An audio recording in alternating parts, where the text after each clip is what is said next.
A very good evening, ladies and gentlemen, and welcome to the 86th episode of Together for Education, a webinar series brought to you by Notebook.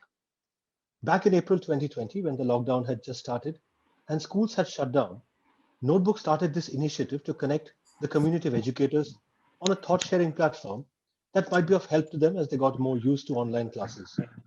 About a year later, Together for Education has had a fantastic journey.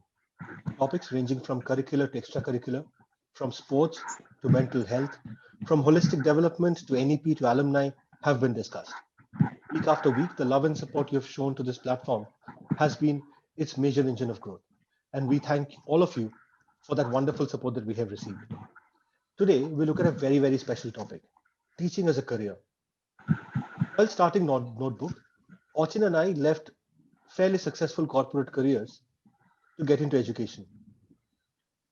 While we stood in awe of the fantastic work that educators around the country and around the world are doing, we were also surprised that how teaching as a career was not that lucrative to people passing out perhaps from B schools, perhaps from other elite courses. Elite, again, being a relative term. And there is absolutely no reason why teachers would not see the same mad rush that we see maybe for an IIT or a medical college. Today, we are going to talk to some very, very successful educators and going to find out what causes growth for a teacher while looking at it as a career. Our first speaker today is Mr. Philip Barrett. Mr. Barrett retired as Deputy Headmaster from the illustrious Doon School in Dehradun after 44 years of serving in education across various institutions.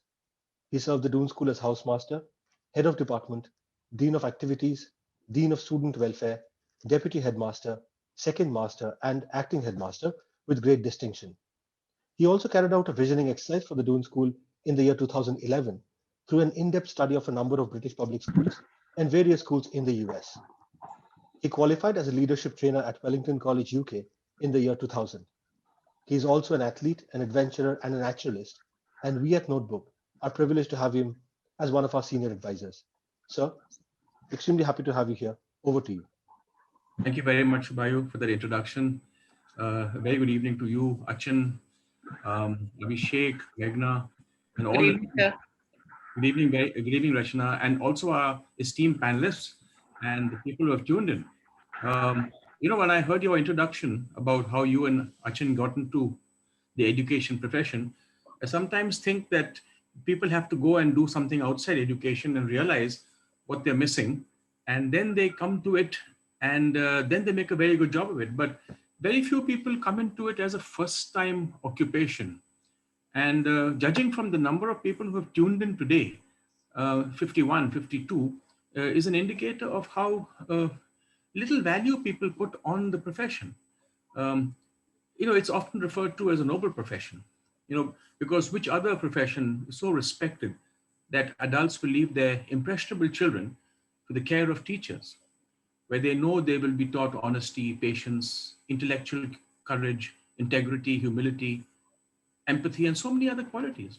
And I think it's not a profession. I think it's more calling, something like nursing and the Exactly. and the other caring careers. Um, the sad thing is that while a lot of women, ladies take to teaching and they make very good teachers, especially at the lower levels, I wouldn't doubt that. The sad thing is that there are very few men at the secondary level or the primary level. They tend to come in at the higher level at university. Men are more visible, but it's a very much a woman heavy profession, career. And it is not on the same level in terms of popularity and status as the IAS or the medical profession or the engineering. And it is often looked upon as a last resort profession. And this is where I get a bit upset. Um, I often find people tell me, oh, while the factory is coming up, they'll teach, or while they're looking for a job, they'll come and do some teaching. And my question to them is, how do you think you can teach? How do you think you can do what I have done these years? And I don't think they can do what we have done these years. We professional teachers are not, we are not professional enough to show people who think they can come and do a job. No, we've stood and taught for 40 years. We have changed lives. We have changed hearts. And very often it is these disgruntled people who come into the profession, ostensibly to, pass time, that lead to disgruntlement of others in the staff room. And it is my belief that in every school, there's always a swamp. The swamp is a group of people who are disgruntled and negative about it. And they pull more people into the swamp. And that's what sets the rot in the staff room. Rather than be positive and happy about being teachers. Um, Now, in my work as a mentor and trainer in schools nowadays, I had so many ladies tell me that they had higher and bigger aspirations, but because of certain family circumstances or tragedy or a lack of funds, they couldn't pursue their first choice career, and they did their B.Ed and they became teachers. Often they do it to augment their husband's income or to get an education for their children, because we know how difficult it is. It's a nightmare getting children into a good school in big metro cities. So the woman takes the job of a teacher for the wrong reasons, you know. So and why is it that everyone who is out of a job and at a loose end thinks he can teach? Because I think we teachers are not professional enough.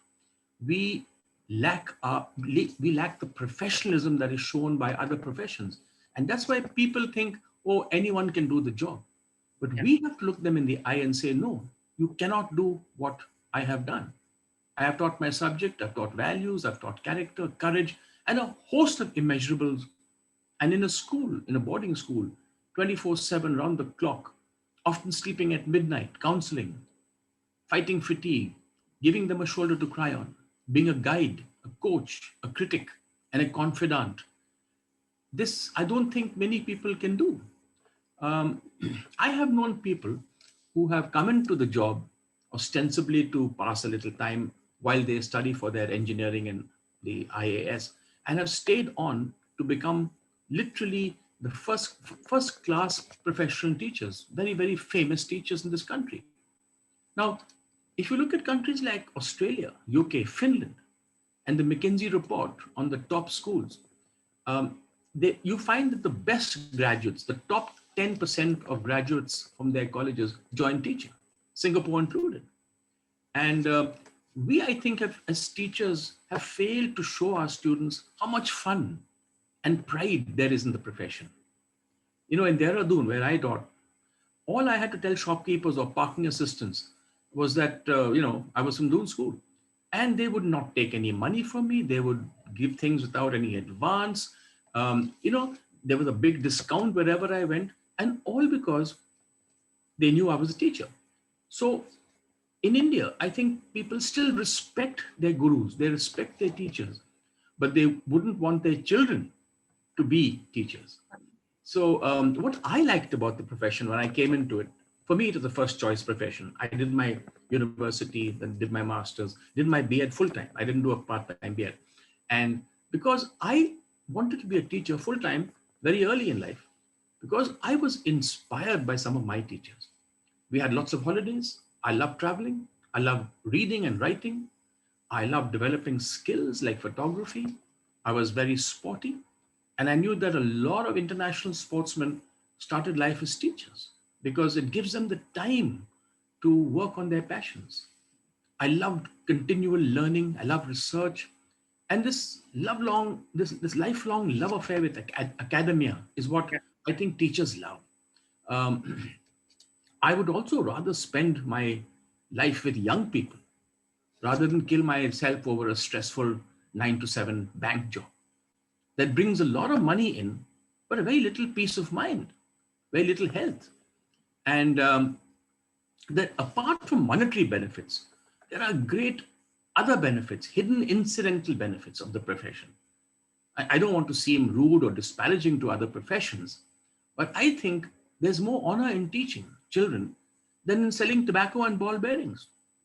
And many affluent parents of students of mine, they would love to have taken my job because they say that they drive from Noida to Gurgaon every day for the last 10 years, 20 years. And this is killing them health wise, killing them soul wise.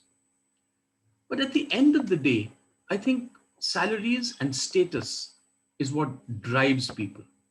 Money drives people. It might be a noble profession, but how many fathers would allow their daughters to marry school teachers or hockey players? But yes, cricketers, yes, actors, yes. So in the end, it boils down to money. Parents have unconsciously or consciously indicated to their children that the teaching profession will not make them wealthy. But they forget to mention that the profession will make them very fit, active, well read, well traveled, well respected. And what greater job can one do than taking care and educating the children of the future? Now, for that matter, how many teachers would like their children to follow them in their profession? And I can say with pride that both my elder kids are in the teaching profession. My son is a professional teacher, and my daughter is a physical trainer. She's a physical teacher. Um, Parents don't often tell their teachers to follow their heart, their children to follow their heart and do what makes them happy. They tell them to follow the money path. If they followed their heart, many more would be teachers. Now, in a survey conducted, only 54% of Indians said that they wouldn't mind their children pursuing a career in academics, which is higher than many countries, including UK and Israel. And the top countries where teachers enjoy a high social status are China, Malaysia, Taiwan, Russia, Indonesia, South Korea, Turkey, Singapore, and New Zealand. And let me tell you, today teachers in good schools are very, very well paid. And if one looks at residential schools, the emoluments and accommodation and other perks are fabulous. Apart from the hidden perks, like free education for children, safe and secure campus life, and an academic atmosphere, if we look around, there are so many fabulous day schools and day boarding schools.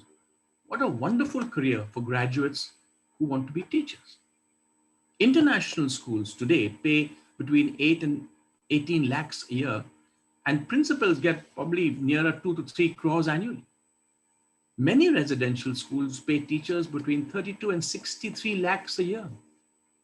In India, even primary schools pay teachers between 60 to 70, almost to 1.75 lakhs a month. Having said that, of course, you can't match Germany, Switzerland, but we are far above Africa and Latin America. Another thing I discovered was when we did campus recruitment of teachers for the Doon School, a lot of top graduates don't have an idea what teaching is like. So we would go into the universities and have an open day where students would walk in and we would tell them what it is to be a teacher in terms of their perks in their residence, how much money they would get. And a lot of young people were very inspired, but they don't know. We would sell them the life that they would lead, the healthy life they would lead. Now, in these campus recruitments, a lot of companies were also vying for our slot, and they pick up students even before they've passed out. Likewise, we also tried this experiment for campus interviews. And I must say, when I addressed these wide-eyed 20-year-olds, many of them said they would give us 2 to 3 years of their life, and they did come in, and they did a very good job at the school. Many of them left, joined the corporate life, suffered a burnout within 10 years, and wanted to come back to us. Still, I would always tell young colleagues who looked for money in the profession that the teaching at any good school, it gives you a life, not a livelihood. And yet, this may be a very idealistic view because at the end of the day, money is important. But then we teachers are idealists. We are optimists. We are romantics rolled into one. And at the end of the day, we come to a job because we do want the money. Yet, a lot of my colleagues in the mid-70s and the 80s rushed off to Gulf countries where they made their money. East Africa, Ethiopia, Nigeria. And it's very sad that these countries saw the worth and value of Indian teachers and paid them what they were worth. We couldn't match salaries of Dubai, Oman, Bahrain, Kuwait, but we lost many good teachers to the Middle East. And what they saw is what our educators and government didn't see. At the end, I would say what needs to be souped up is teacher training. Our national education policy is done the right thing by opening a 3 to 4 year degree for teachers. If you make the course difficult to get in, like the IITs or engineering, if you make it difficult to get in, you up the value of the profession. Not everyone can be a teacher. And so all these people who say, I'll come in and teach for a few months while my factory is being done, can't teach because they need to have a full-time degree to teach.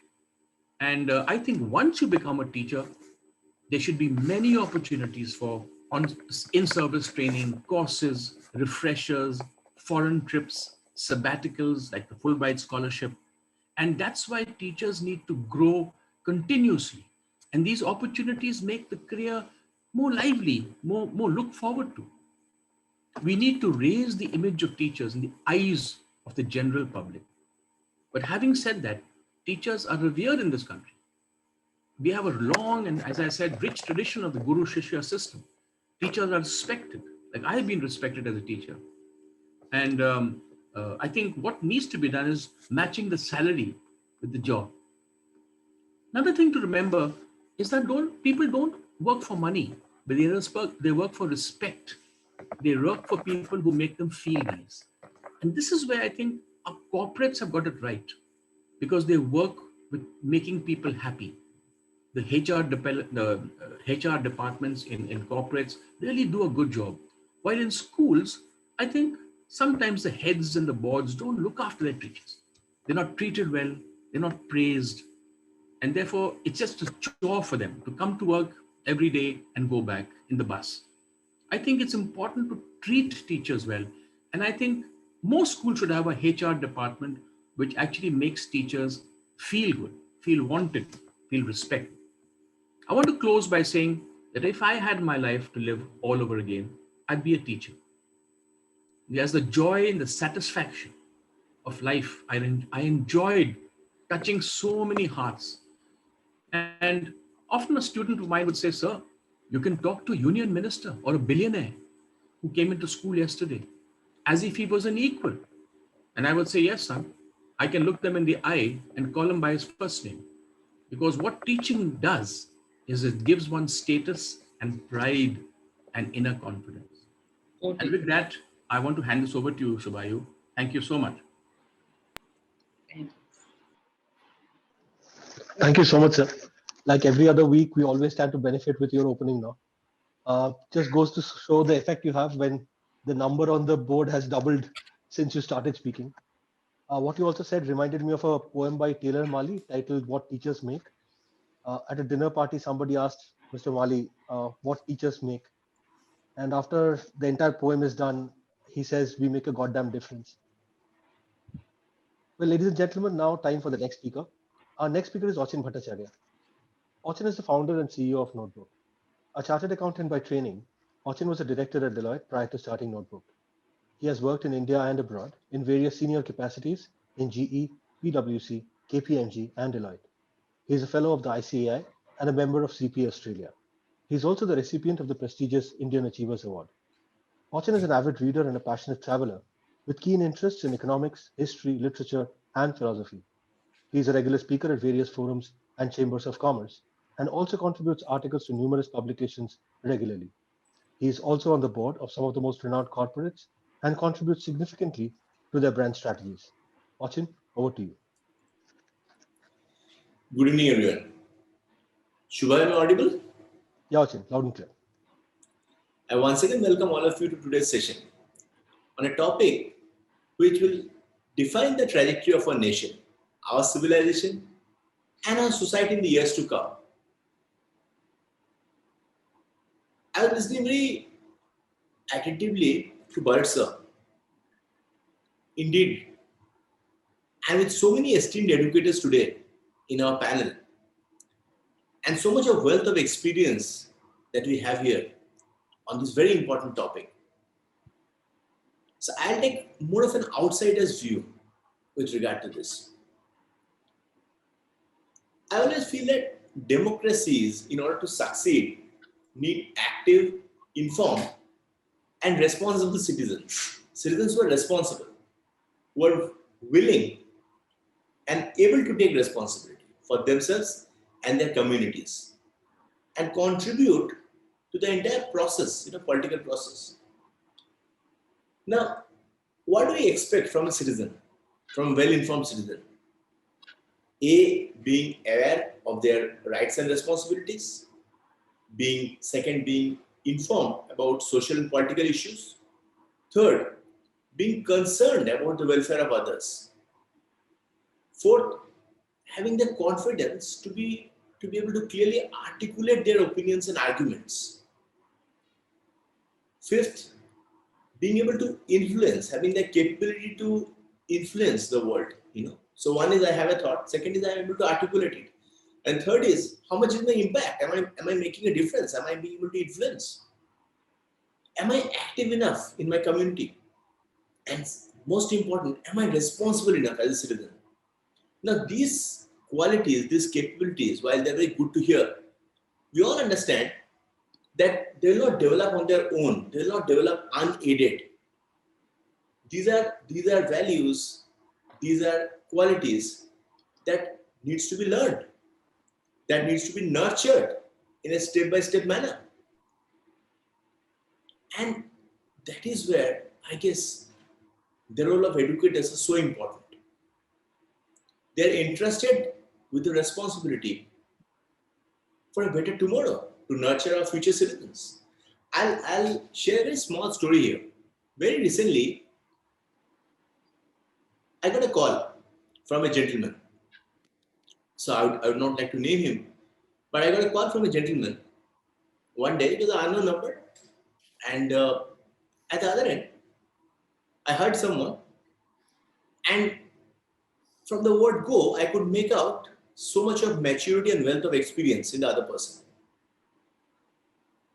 So he introduced himself as someone who has just moved out of his corporate career. He is still in his early 60s, very, very well accomplished in terms of his career. Worked many years as a CEO in a very reputed company, from a premier engineering college, from IIT, and then IIM subsequently. He called me to compliment and congratulate me for the work that me and my team have been doing in the space of education. And he was genuinely interested. So I could make that out when he was talking to me about various topics, about various subjects.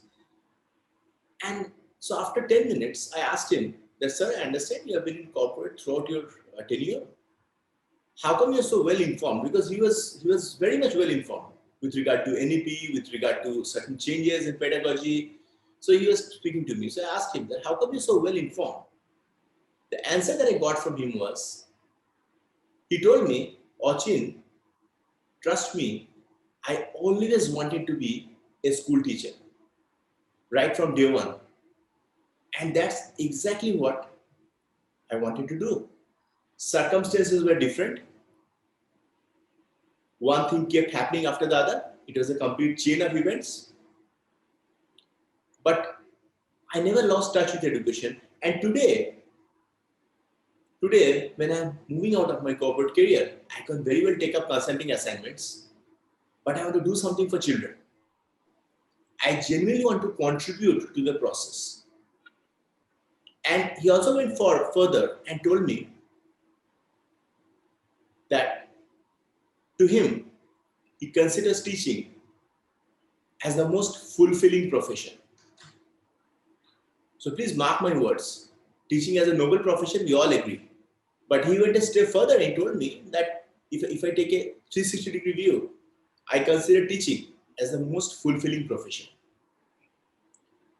So that really shows how people from various walks of life, achievers in their own right, the way they really look up to teaching as a profession. The unique opportunity of being able to inspire and educate young people.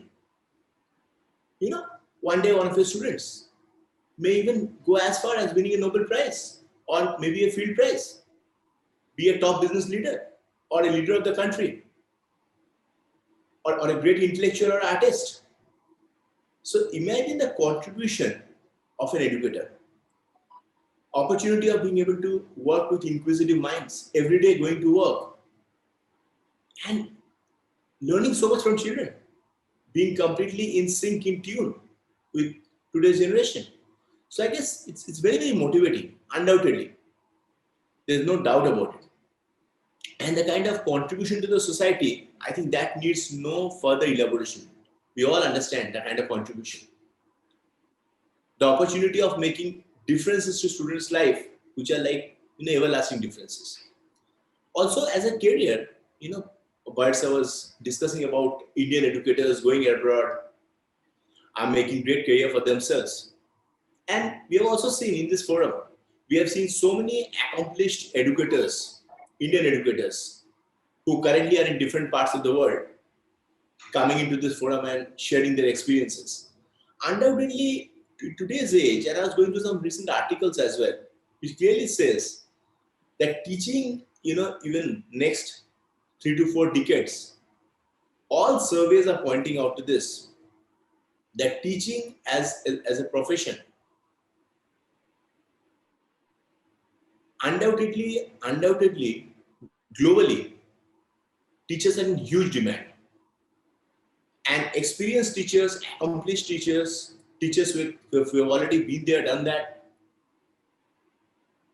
I think undoubtedly skill is globally transferable. So opportunity on a global scale is huge, and demand, there's no doubt about it. No, I personally consider teachers like miracle workers. Now, why do I say miracle workers? So imagine a doctor who will need to get all his patients cured.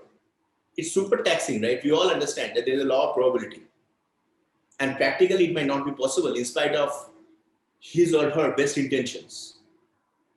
But a teacher and all stakeholders of society, be it parents, be it government, be it all stakeholders of the society, expect each and every child to do great for themselves. And we expect our teachers as miracle workers to ensure that.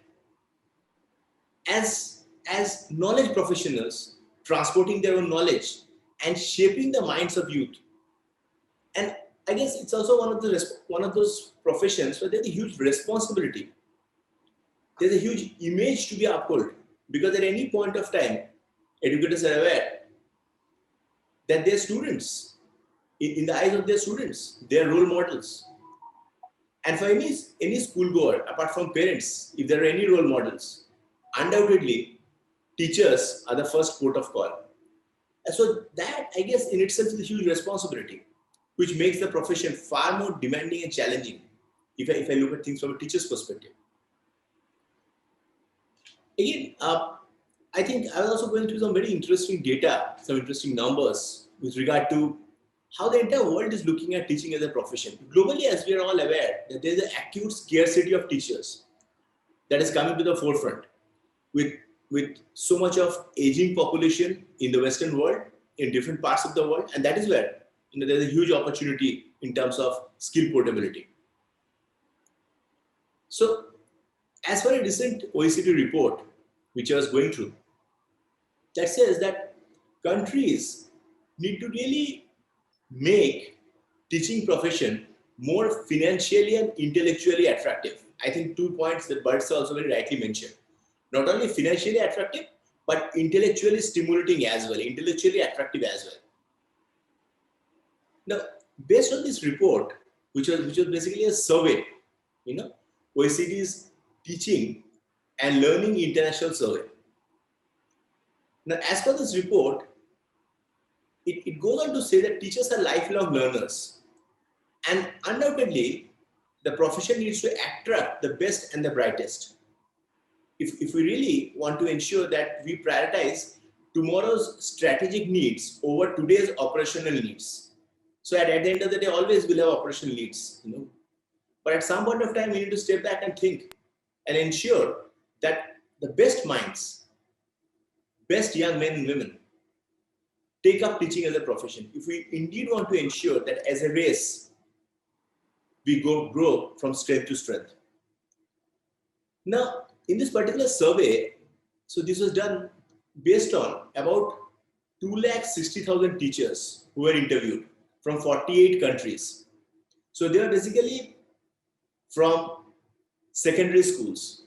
From 48 countries, 260,000 teachers being interviewed. This was the third edition of the survey.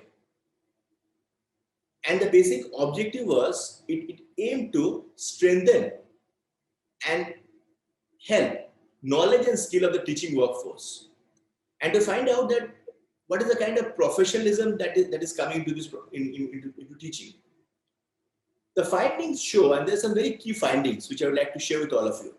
The findings show that much still needs to be done. So there is scope of improvement. Now, what do we need to improve? In terms of giving better opportunities to teachers. Little more than half, say around 51% of teachers participating in this survey said that they received any kind of formal training in technology. Only half said that yes, I have received any kind of formal training in technology. Less was more on the job.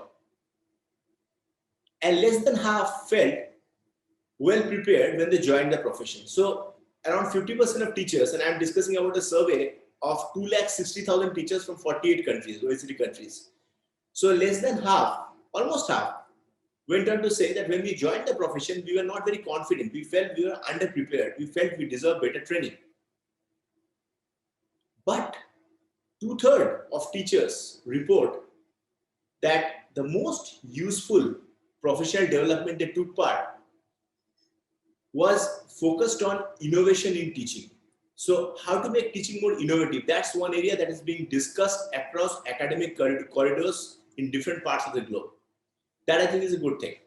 So while launching this particular report, the OECD Deputy Secretary General, who was launching this report in Paris, went on to say, and I think this is really important, that the acceleration of technological, economical, and social changes make it really imperative that our education systems adapt almost in real time.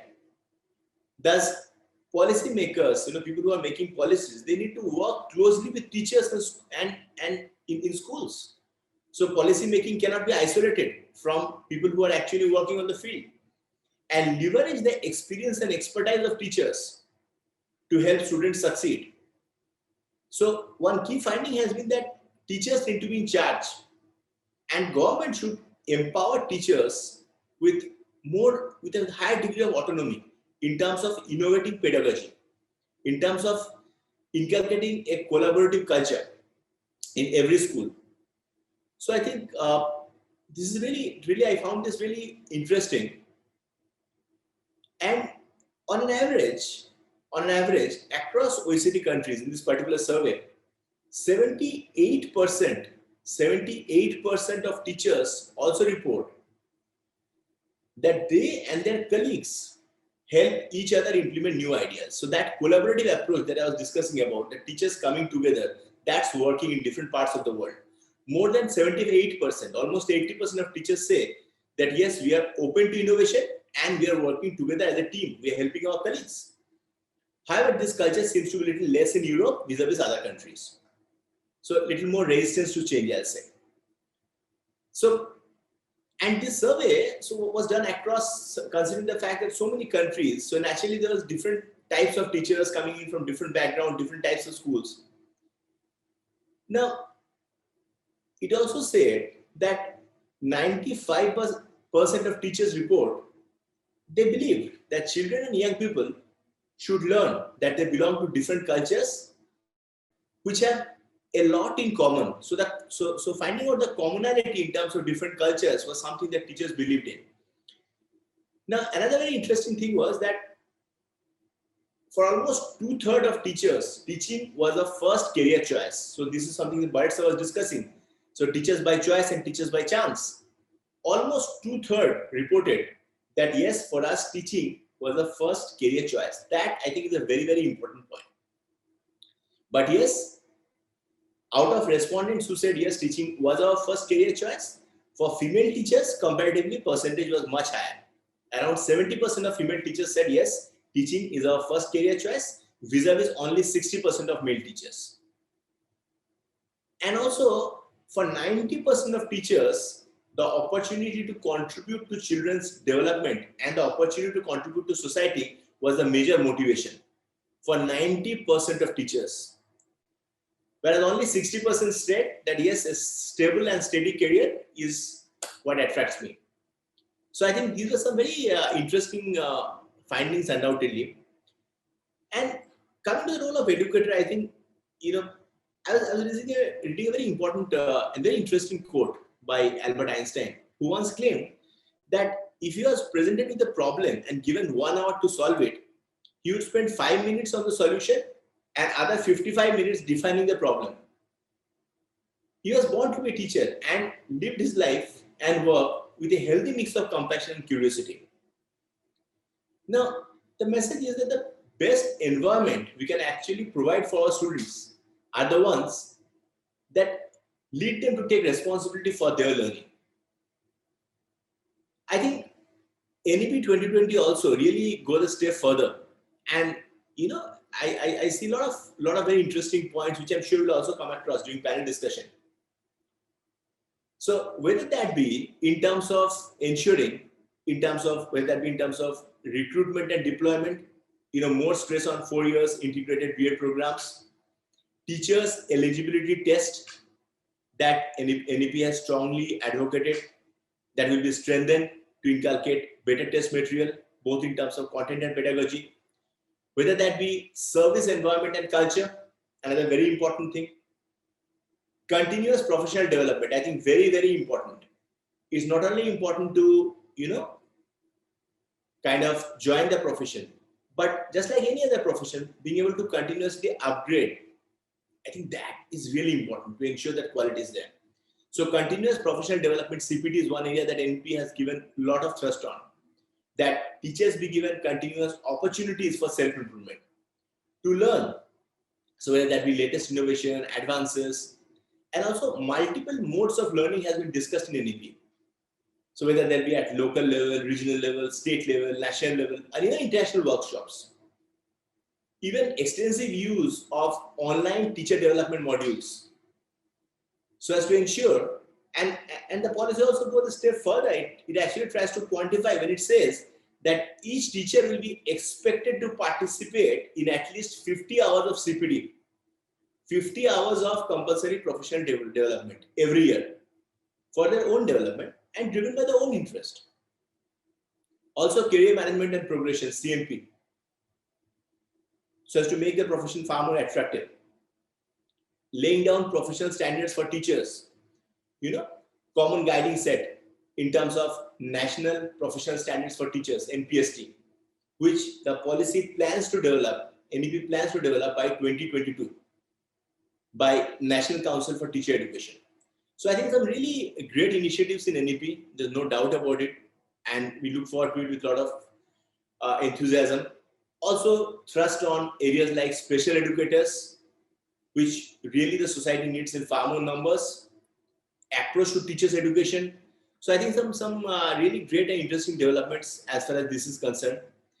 So I'd like to end with a very meaningfully interesting quote, which is very close to my heart, by Khalil Gibran.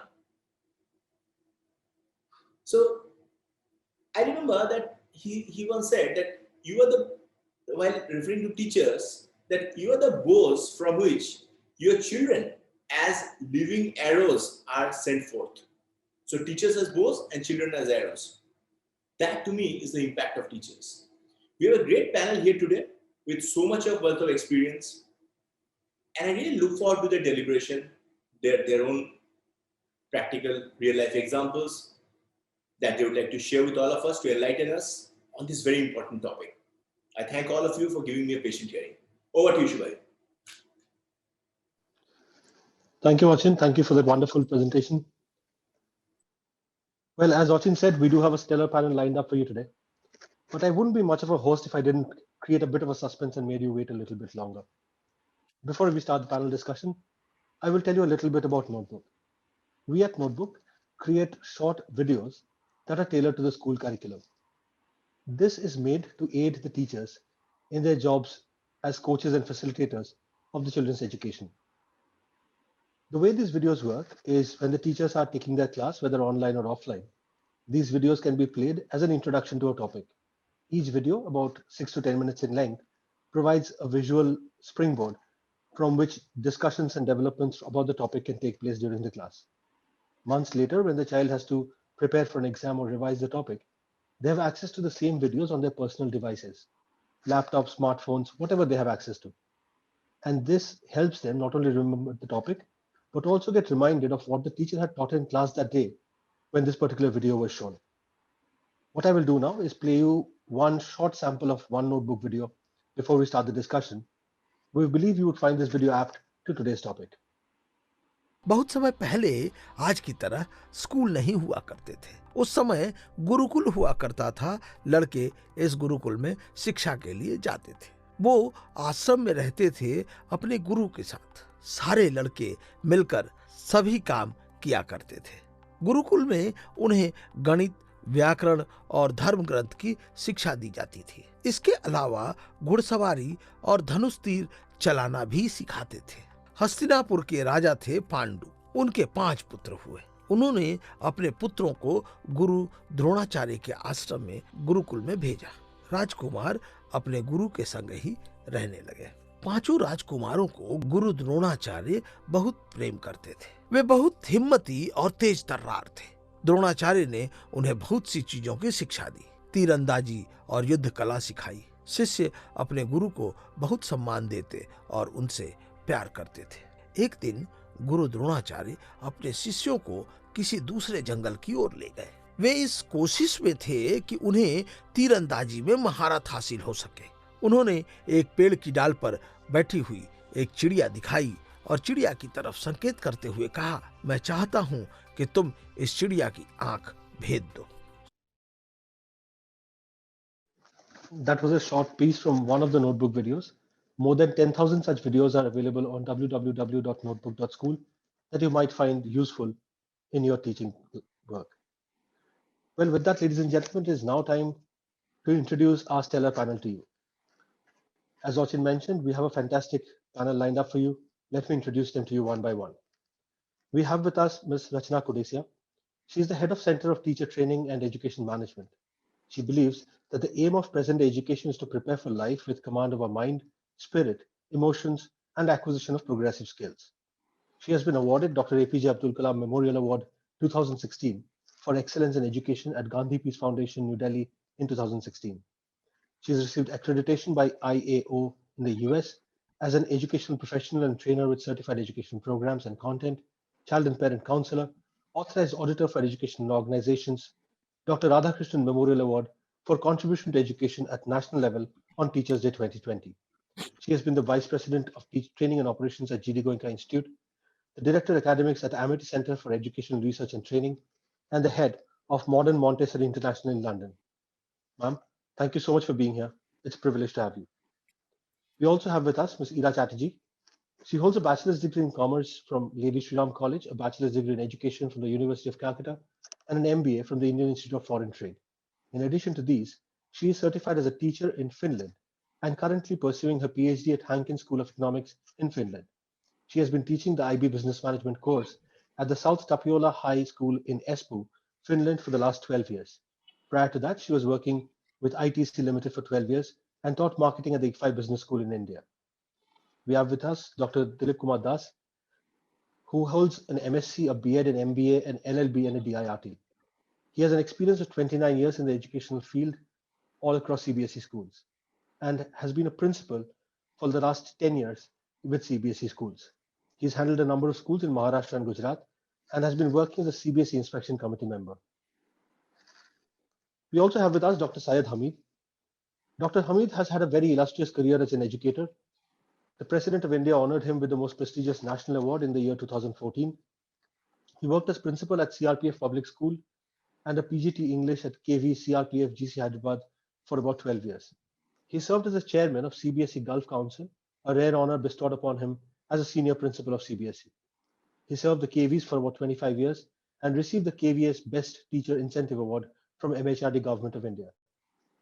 The NCERT presented National Award for Classroom Innovative Teaching Practices while he was working at the KV CRPF Hyderabad. He was selected to serve the Embassy of India, Saudi Arabia CBSE school with about 10,000 students and 500 staff members, where he served for 10 years. He is a CBSE trained resource person for ELT and communicative language teaching (CLT) approaches. He's an my apologies. He's an NCERT trained guidance counselor as a regular trainee for PG Diploma in Guidance and Counseling. The Ministry of Education Saudi Arabia judged him as Honored Academic Leader in Saudi Arabia 2019. He has conducted a number of teachers training programs in KVs, NVs, and CRPF schools. His service was extended by EOI and CBSE under National Awardee Service Extension Rule, and he superannuated last year with the same passion, serving with an urge to give back to the community. He holds an MA in English, an MEd, a PGCTE from CIAFL Hyderabad, and a PG Diploma in Guidance and Counseling from NCERT Delhi. He was awarded the PhD for his research on adolescent adjustment vis-a-vis academic performance by the Department of Education. Sir, thank you so much for being here. It's an absolute honor to have you on this panel.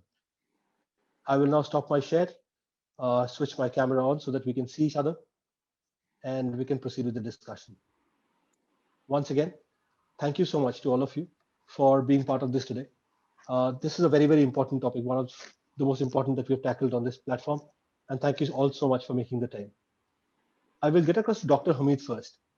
Dr. Hamid, very interestingly, wrote into us when he saw the topic today and said that I hope you're talking about the RIEs and the wonderful work that they are doing. So, sir, we would like to start with that and then perhaps take the various issues around the topic that we would tackle today. Thank you so much.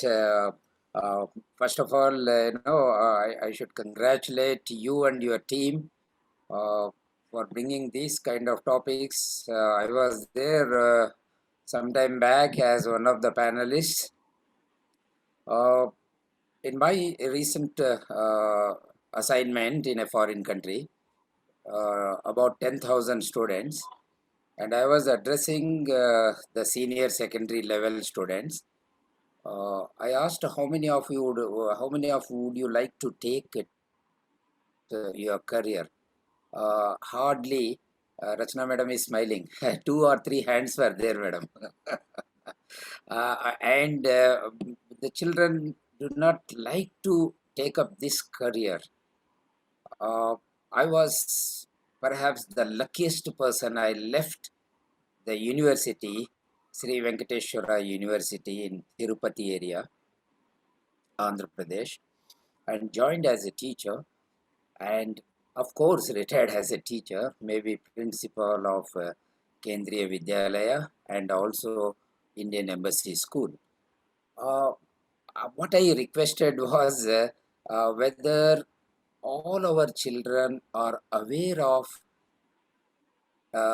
colleges of education directly under Government of India, just like IITs.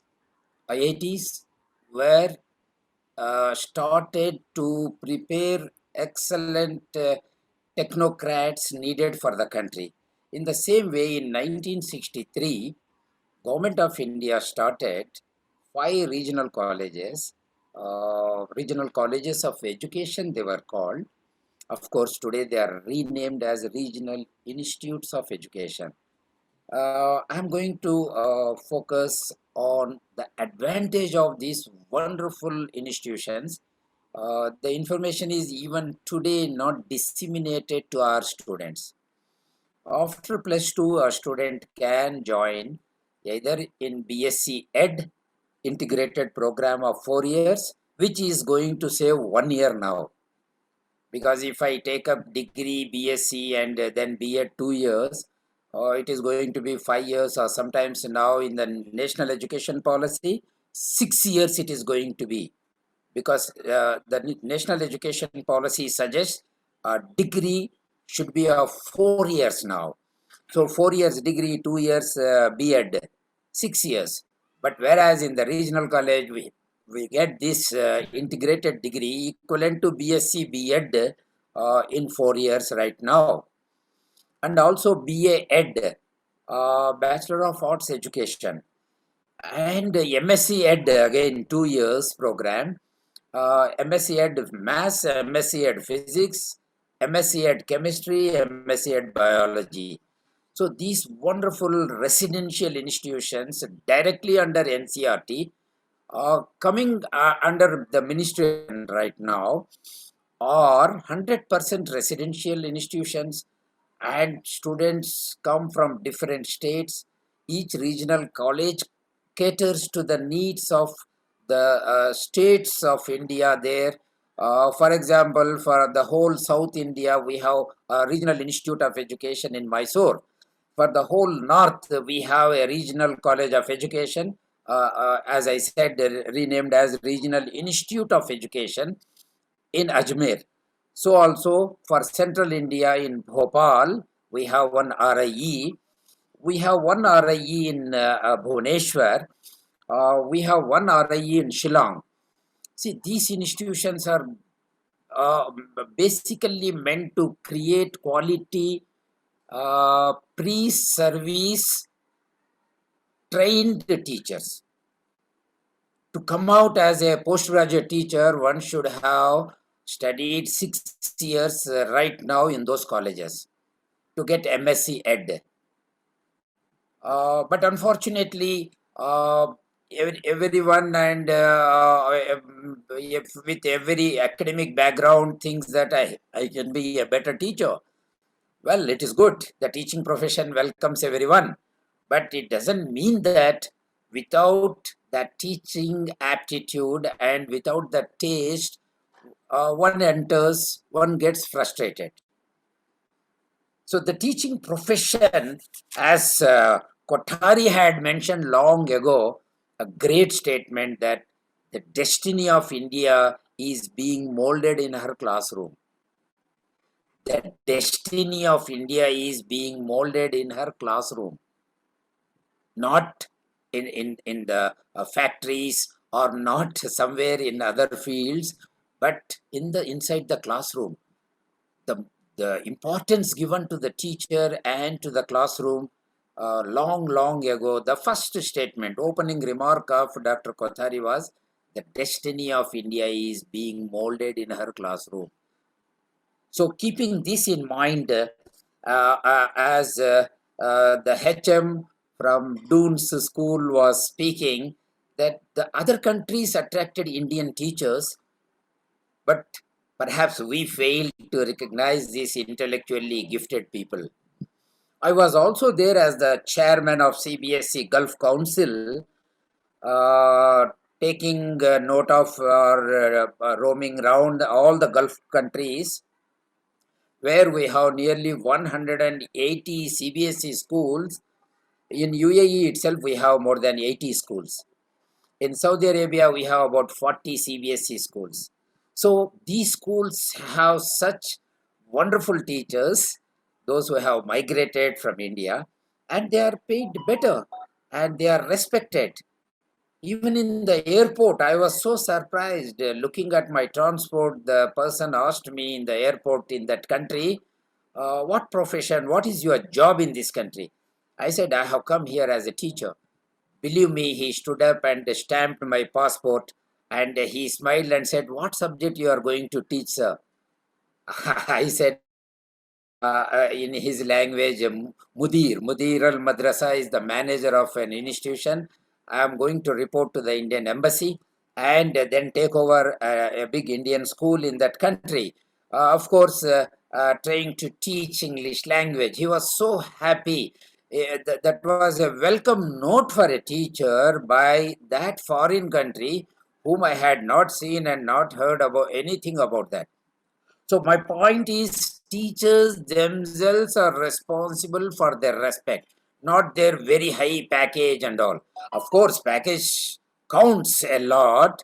It matters a lot. Everyone wants good package, but we are going to run short of teachers. We are already facing this problem. I had been a member of recruitment committee of Indian embassy schools and never got good quality teachers, never got trained teachers. Please let this message go to our children and enter the regional colleges, come out as a professional. Of course, humble desire of teacher is not to buy Charminar, not to buy Taj Mahal, but to live a decent and dignified life for himself or herself, her family, and then make umpteen number of his or her students as wonderful citizens for the world. So there are regional colleges in our country exclusively meant to prepare professional teachers. Of course, if you take data, those students who are coming out of regional colleges, most of them are either IAS, IPS or IFS officers today. Well, it is good. The regional colleges are preparing candidates not just to become teacher, but to become competent and wonderful teacher wherever they go to serve.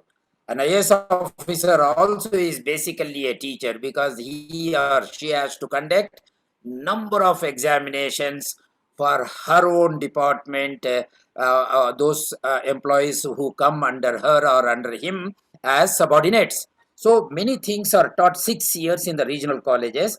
There is a special program, special education educators program, and there was a question whether special educators are given any special status. Wonderful national education policy focuses not only special educators, all the teachers. They have opened fast track promotion. Fast track promotion is a teacher who joins as a foundation level teacher.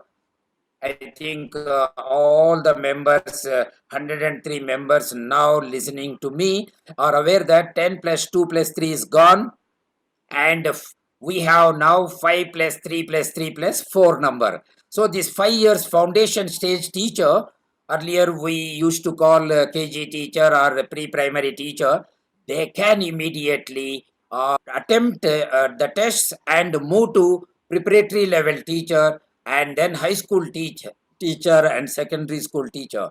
So national education policy suggests these kind of fast track promotions for special educators and also for regular teachers. Hope in the days to come our children start loving teaching profession, and it is also our duty to orient them, to draw their attention to this wonderful man making profession, noble profession. My own daughter was unwilling to become a teacher, and mother told her that you enjoy if you teach because you have been a topper in Kendriya Vidyalayas and also BTech and MTech. And let me share with joy, today she is a doctorate in electronic communication and a wonderful teacher. And of course, they are called professors. We remain as teachers, but my daughter is a professor teaching MTech level with a doctorate from Osmania University, Hyderabad.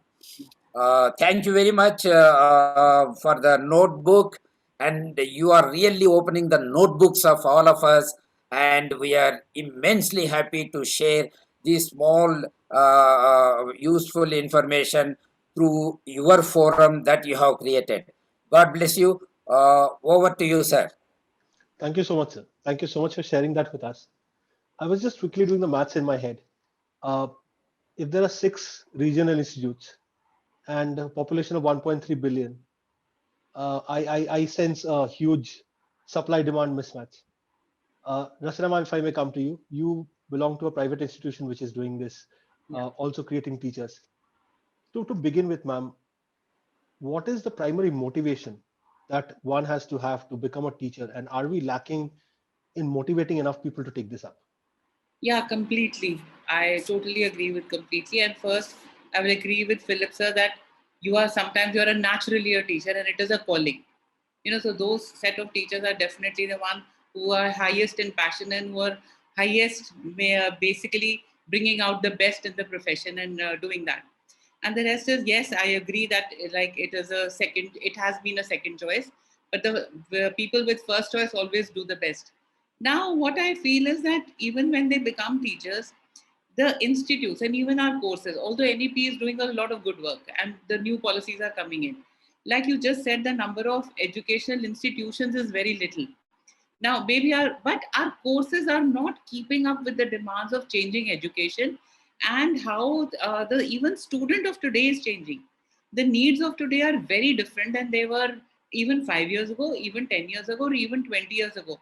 So there was a lot of discussion about upgrading teachers all the time, which is the key. And like I have been instrumental in creating a lot of teacher training programs who are eventually recognized by UGC and also internationally by IAO USA. But then they are completely different than the courses that we have now. First, they give you a great insight into the psychology of the child, how they respond. They almost say, the new education methods almost say that you follow the child. You know, earlier, even in our curriculum, even our teachers had a set pattern. This is how a child should be. This is how he must learn. This is how he has to respond. He's pass or fail. So those teachers, I would say, were working as evaluators. And they were also working as, like, I would say that even the best of teachers in many times, because our awareness of teachers is an evaluator. Yes, they are respected a lot otherwise. And we have had teachers who were very mean to us. I mean, we have had teachers who were very kind to us. We have had teachers who were very motivating.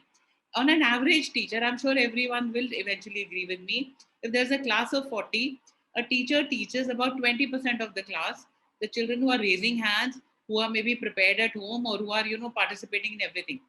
And she feels she's done her job because those 20 had responded, that 20%, 8 out of 40, for example.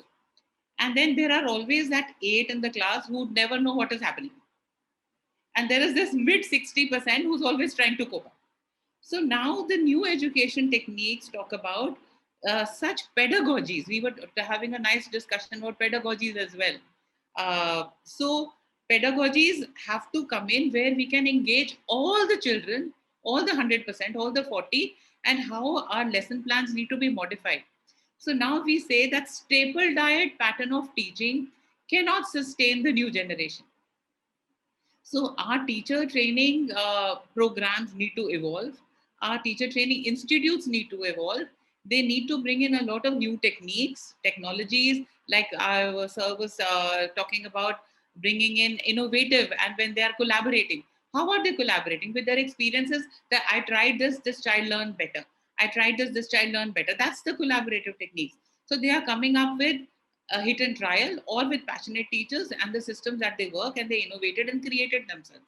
They were not taught that, So now if our courses are looking into teaching those innovative techniques, trying to understand what kind of learner types are there, then modifying the lesson plans, making them more dynamic rather than static. So dynamizing the program so that if such a child is there, I know what to do now. This is the way I'll teach, So understanding learner types and making your content simpler, analyzing it to the simplest form. And like the integrated approach has come up, the Montessori method does that, hands-on learning does that, so there are many techniques that have come up, but yes, the training definitely lacks.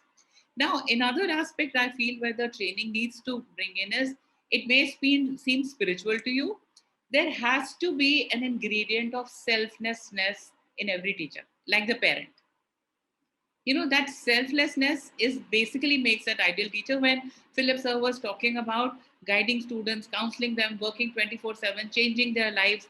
Yes, but that consciousness that we are those role models, we are those counselors, we are those empathetic people, we are not judging children.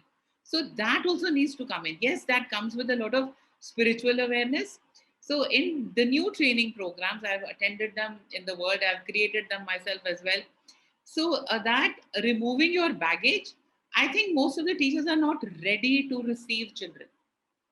They are not ready to teach children with respect to their attitude, with respect to their inner clarity, or I think the clutter, I would say. Like Japan talks about the education policy of decluttering.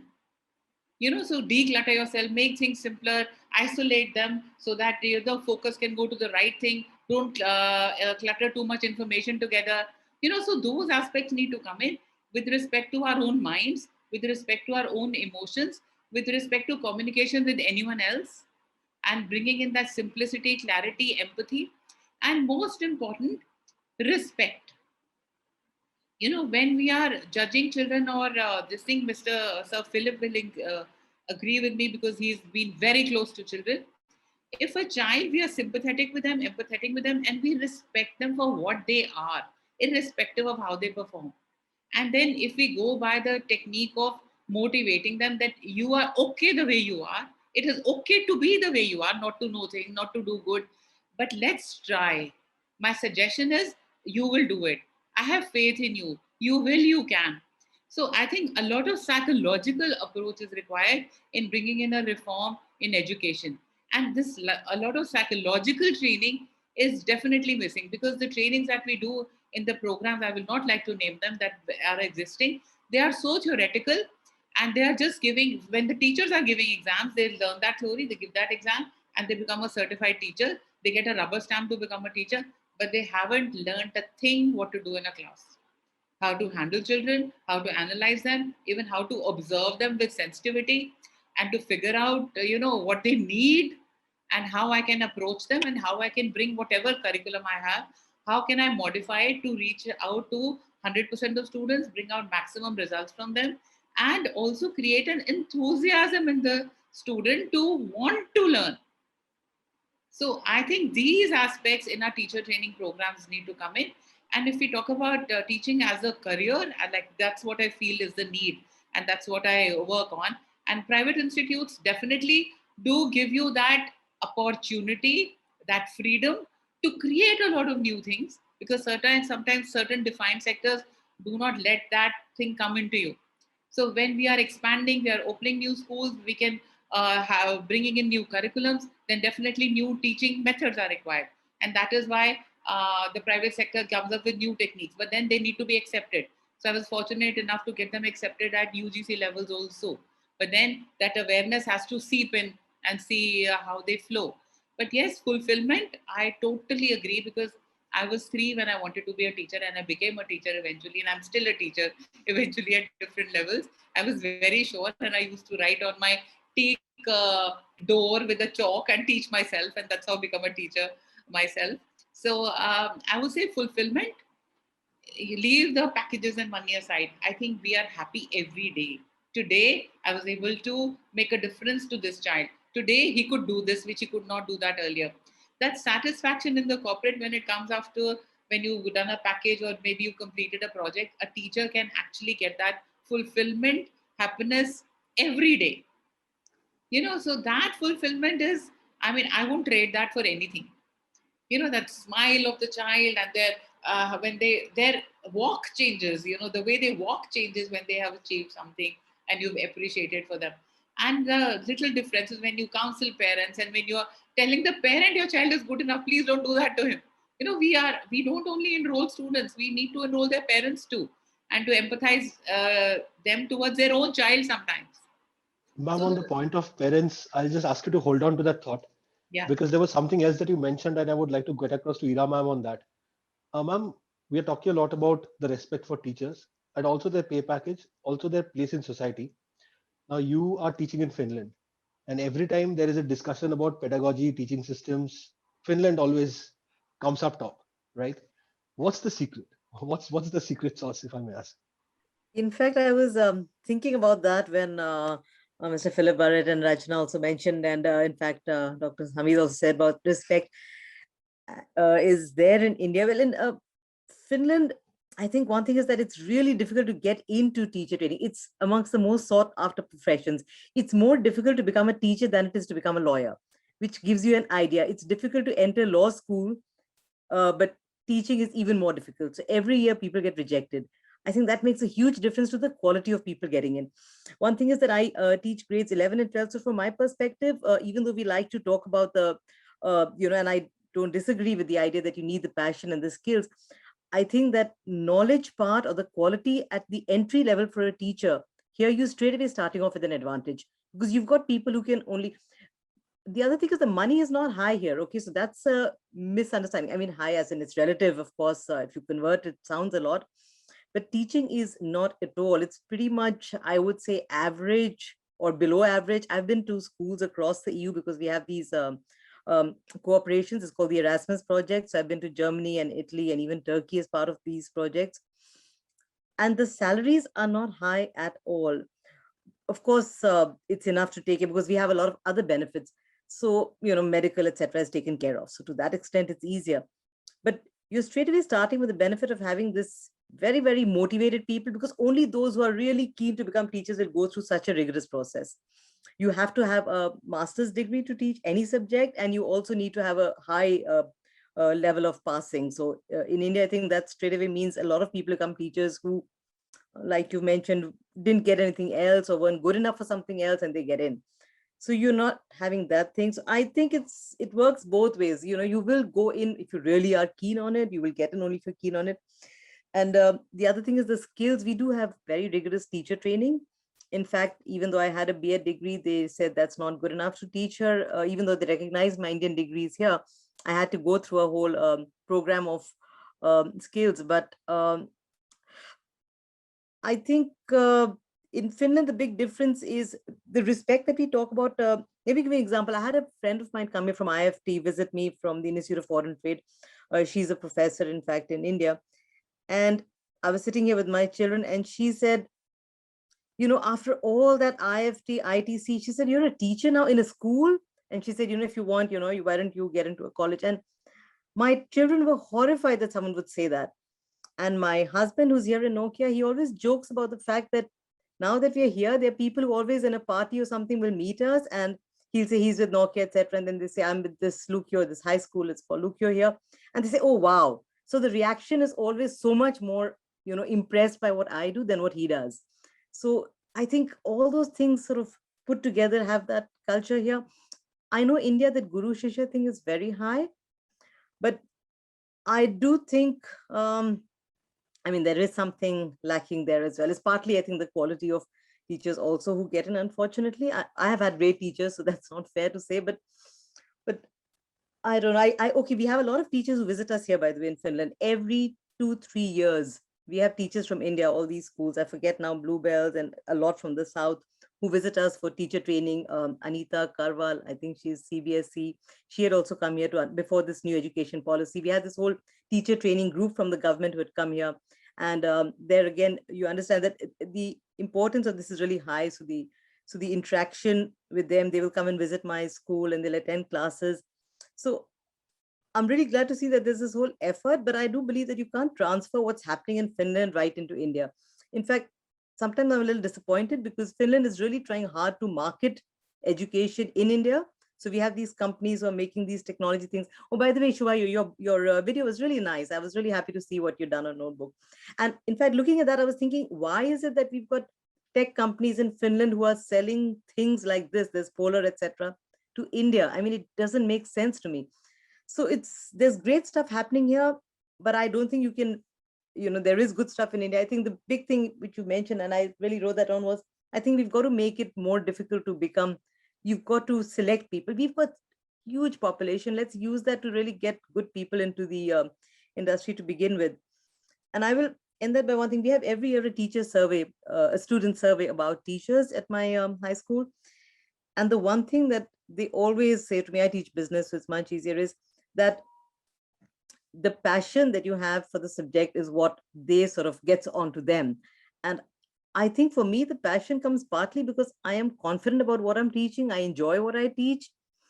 And you convey that to the students. And to mention what Rachana said, that love and respect for the kids, that's got to be there. I think if you don't care about children, you can never be a great teacher.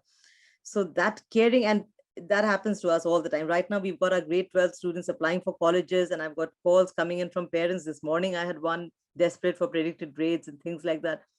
And that's where you go beyond. One last bit, because I know we're ending this, but if I just look at, to quote something, and again, one of those cliche things, but I think it really works here. Daniel Pink on motivation. That's part of one of the courses we teach at the high school. autonomy, drive, and purpose. And he says these are the things that motivate people. For any of us, yeah, I've been in industry for so many years. In fact, literally what Mr. Barrett was saying, I sold tobacco for many years. But and this was a second career. It just happened because I was here. I didn't start with this, though I do come from a family of educationists. But he says the three things that motivate people, and every company is trying to get that in, are autonomy, mastery, and purpose. And I think no other profession offers you opportunities for all three, because the purpose is definitely there. The fact that, you know, those children are those arrows, or you are the ones who are forming them or helping them, and in my case, helping them through college. And I always get letters from them that are so rewarding. So that purpose, that you're doing something meaningful, unlike selling tobacco, is definitely there. The mastery on your subject, you will be, I mean, I definitely know more about business now as a teacher than I did after my MBA. And the autonomy for a teacher is really high in terms of maybe the board is fixed, but what you do in the class and how you teach is totally left to you. There's no sort of, you know, government, you know, filling out papers kind of stuff or following company policies there. So I think there's nothing else that tells me that this must be the most motivating job in that sense. It's just there. All the research tells you that if you have these things, it's going to be a great profession. So I don't see why we don't attract the best. Okay, thank you. Thank you so much, ma'am. And thank you for what you said about the video. Means a lot to us when we get such feedback. Excellent stuff. Thank you. Thank you so much. Now for the most important part, Dilip sir. Any career ultimately boils down to a conversation across a table we call an interview. You as the head of an institution interview for teachers, right? What would be your advice? The most important qualifications, abilities, career, the character traits that you look for in a teacher that you would have. Yes, yes. Yeah, thank you, Subhash sir, and thanks to all panelists and all that those who are in meeting also. Thanks to all. So Subhash sir gave me a chance to say something. What is my own experience? Own experience only I am saying. Those who are listening to me, please listen. You are not a teacher. You are an entrepreneur. You can do anything. What I have done in my life, just from a small village of Odisha, I came to Mumbai, I established myself. And now I am handling 10 schools in Maharashtra and Gujarat. With a belief I did this. My qualification, all these things are different. But if you will believe, then you can do. Now, as Subhash sir told that, supply and demand is coming. The teachers, those who are, some teachers or someone asked here, what are the, why teachers are not paid so much? Don't try to get to paid, to be paid. Try to extract. Sir, Philip sir already cleared that nowadays all IB schools, they are giving good salary. And all schools, if you will open one simple pre-primary school section also, you will get a lot of money. Teachers, now don't feel like this case, I'll get a job, then I'll do lead my career. Don't feel like this. Simply, yes, you should know this all. What you have to do, what you should not do. What is success in life? Suppose you think over the Ravan. When Mandodari thought that, yes, nobody can defeat my husband. Because if a simple human being will come and he will defeat. But time came and he defeated. Mandodari went to that field and he saw that it's Ram. This is simple man who defeated. So you don't feel any other things because you have ample of potentials. All teachers, you have ample of potentials. You can do what I feel. Because everyone, wherever I am handling now, around 500 teachers, that all teachers I am saying that you are today, you are not teacher. Tomorrow you may be HOD, day after tomorrow you may be principal. After that you are director. And everything you can be, because there are so many steps are there in this field. But we are thinking us, we are not getting money. We are that. Yes, you will not get money if you will not think that. If you will not be out of us, you cannot do anything. If you will not update yourself, you cannot do anything. Just this is some points for my teachers, those who are listening, or those who are in this field also. They please update yourself in this. Sir has already given some points. A tab-driven age. Now this is a technical-driven age. In this age, what we have to? We have to learn. And I am sitting as a director or principal. My work is to learn.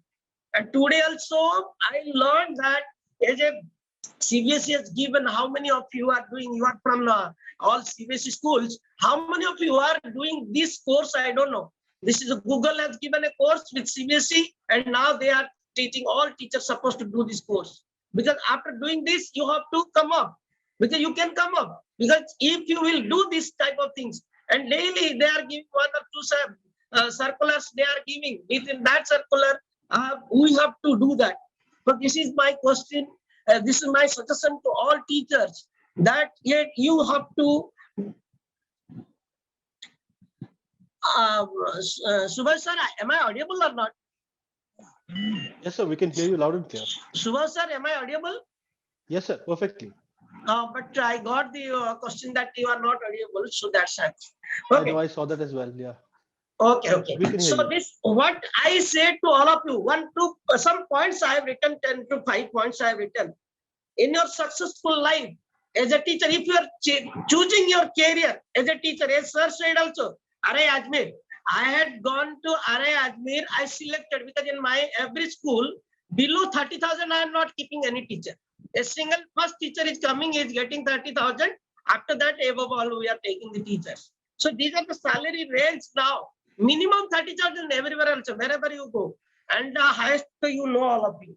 But what one point I want to say, what you have to do, what you should not do. You don't believe in others' opinion. This is first point. If all are saying that, yes, he cannot do, he is like this, he is a teacher, what he will do? No, you can do. You have lot of potential. You can do. As we are telling to our students, same way I am telling to my colleagues, those who are watching me, you can do a lot of things. And wait for the perfect moment to act. Don't do these things. You don't wait for when perfect moment will come, that time I will act. Don't do these things. This is not time. Time you have to be updated every time. Fearing the least likely outcome. Suppose that you could not do something. That time you are fearing, so my life, it is like this. It is totally a barren life. I could not do. So my missus is saying something. Don't fear anyone. You do whatever you are thinking. You can do that. Not actively correcting your mistakes.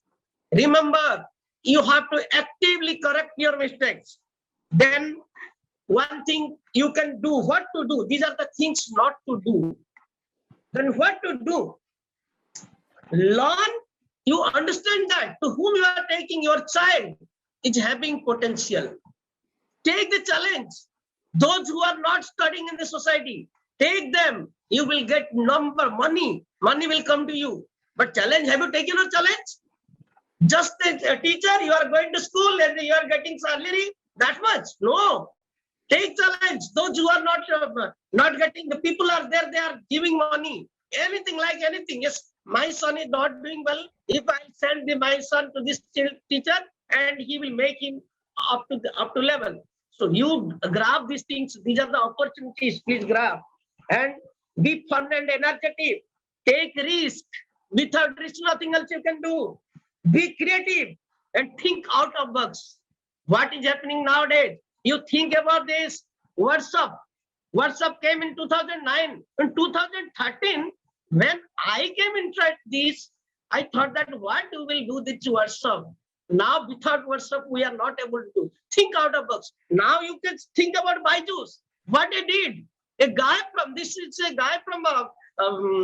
what is that, Bangalore, and he did. Now in foreign countries also, its name is there.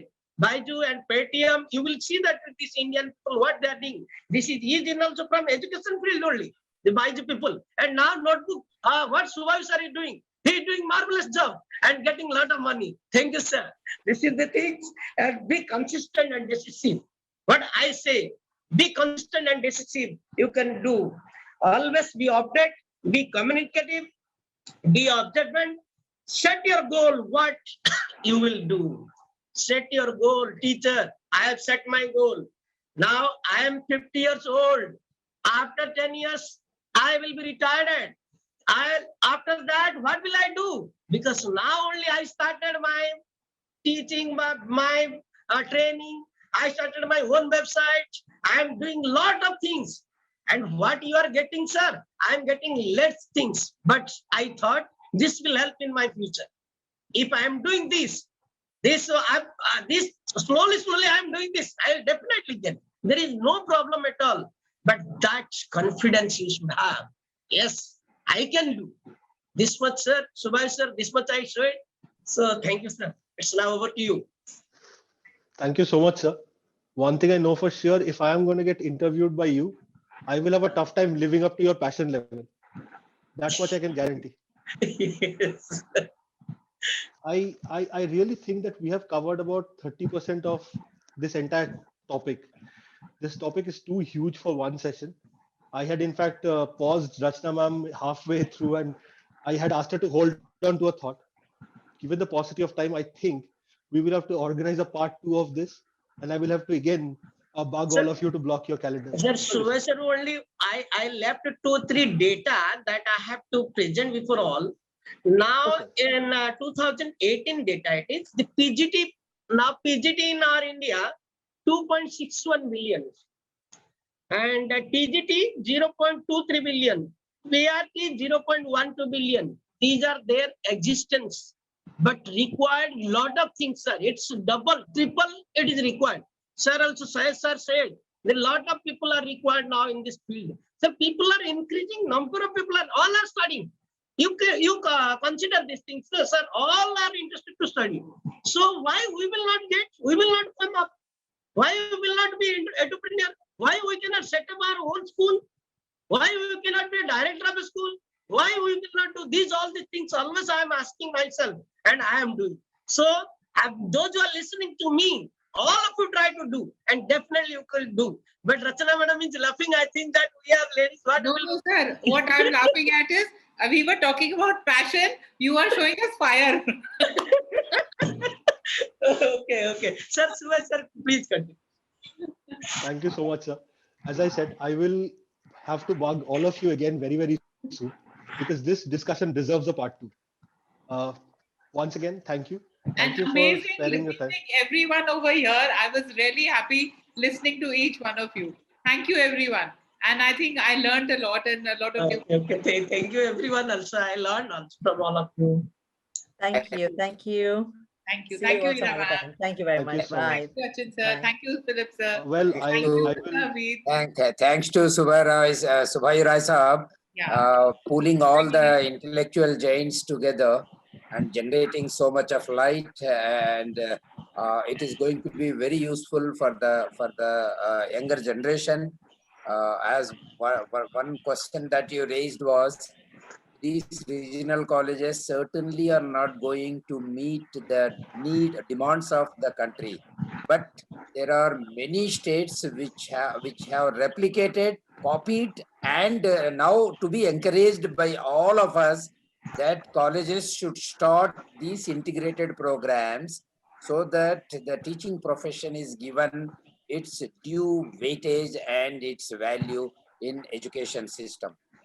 Thank you, Rai Sahab. Definitely, Once sir. again, Definitely. we are going to meet you and see you all. Thank you. God bless you. Thank you so much. Thank I you, will now everyone. hand this over Thank to you. Achin for the official vote of thanks. I was doing the unofficial bit. Achin, over to you. You have quite a bit to thank for. I think really great session, undoubtedly very seamless and very passionate. I must add. But sir, thank you as always for giving us a flying start and for mentioning some very good points. In fact, with your wealth of experience and with so many years that you have given to the profession, I think undoubtedly each word that you spoke and each fact that you brought to light added a lot of value. Dr. Hamid, some very important points you made, sir. Very, very important points, and some great takeaways as well, especially your experience in Gulf. And I could really make out when you were saying that there is so much of demand for good educators, for great teachers, which I see as a great opportunity for our youth, for young boys and girls to take up teaching as a career, undoubtedly. So much of optimism. And great to know about your daughter, the fact that she has followed you into the profession as a professor and teaching in an esteemed institute really makes all of us so happy, and to share your pride. Thank you so much. Rachana ma'am, I think some great points you made, including the entire discussion about teachers training program, about pedagogy, and also about the fact that yes, teachers, the way children look up to them as role model. So that element of selflessness that we have been discussing, and the feeling of fulfillment, undoubtedly. I thank you, ma'am, for your time. Ira ma'am, again, great to know your perspective, and great to know about how teaching is the most sought after profession in Finland.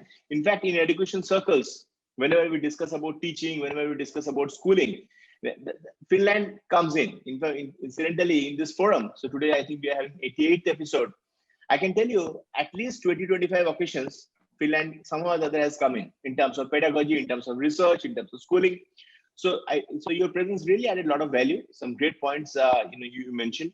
And especially great to know the fact that teaching is the most sought after profession, in spite of the fact that teaching financially may not be the most lucrative profession. That speaks volumes about passion.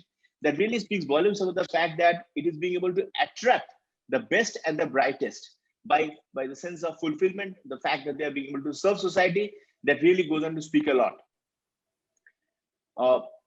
I think, thank you, ma'am. I really thank you for your time. Dilip sir, I indeed thank you, and I must appreciate your degree of optimism, positivity, and your sense of purpose. Really very objective and very passionate. I really liked it, and I completely agree with you when you say that yes, as teaching as a profession, undoubtedly the scope is huge, and of course it is on our esteemed educators to take it to the next level. Opportunities are there. Opportunities are there for those who are willing to take risks. Opportunities are there for those who are really willing to unlearn and relearn, which is really important in today's age. Because skills, and I was incidentally that day I was listening to someone, and I think he made a very good point that in today's age, whatever skills, even the best institute in the world that teaches you, skills are fairly perishable. It doesn't serve you beyond 5 years. So the fact that we need to unlearn and relearn, I think you made a great point. So great session we had. I thank all of you for your time. I also thank members of our esteemed audience for being with us here today. With your support, we have been able to grow from strength to strength. We look forward to your presence in the sessions to come. One more small note before I end. Our next session, normally we have our webinars on Wednesdays and Saturdays, but this week, instead of Saturday, considering the fact that we have World Autism Day on Friday, we plan to hold our next webinar session on Friday. So instead of Saturday, same time, Friday, 5 p.m. So that was for information, and we look forward to your presence, all of you, on this session. Thank you all. Take care and good night. Thank you, sir. Thank you, Achin, sir. Thank you. My pleasure. Thank you.